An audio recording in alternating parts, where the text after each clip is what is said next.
With legalization right around the corner, you may soon be around marijuana far more frequently than you once were. Well, even if you aren't smoking it, you could test positive for high levels of THC and even exceed the legal driving limit. A new study out of the University of Calgary looks at the effects of secondhand pot and reveals stunning results.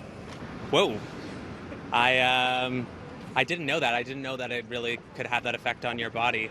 There is genuine shock and disbelief at how disturbingly easy it is. Just 10 minutes of moderate exposure to pot smoke is enough for your blood levels to exceed the legal driving limit.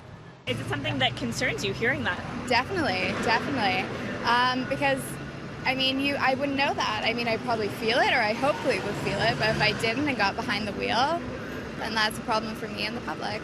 I really feel for anybody who's at a party or is in a social setting where that's happening, because they very well could get pulled over.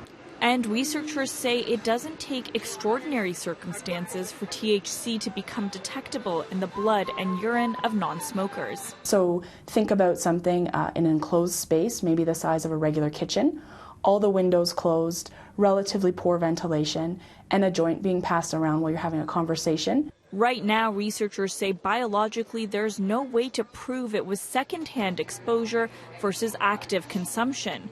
On top of that, no roadside tests are available yet, and police will be relying on subjective tests.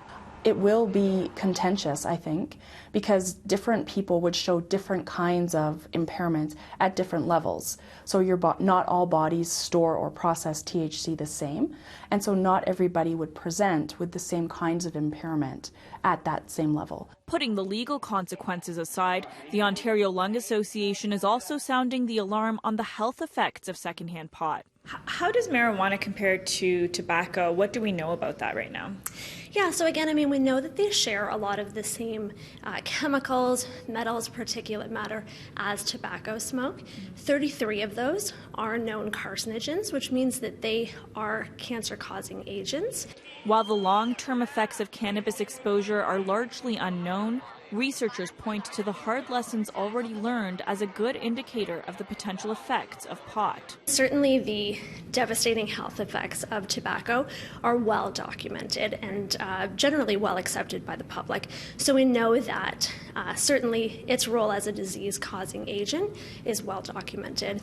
So if you're going to use cannabis, don't smoke it. Look for those alternative modes of consumption. Researchers also note that at this point there are lots of unknowns about the longer-term effects of passive exposure to marijuana. Public consumption laws are set at the municipal level, and at this point different cities are adopting different rules to mediate that exposure.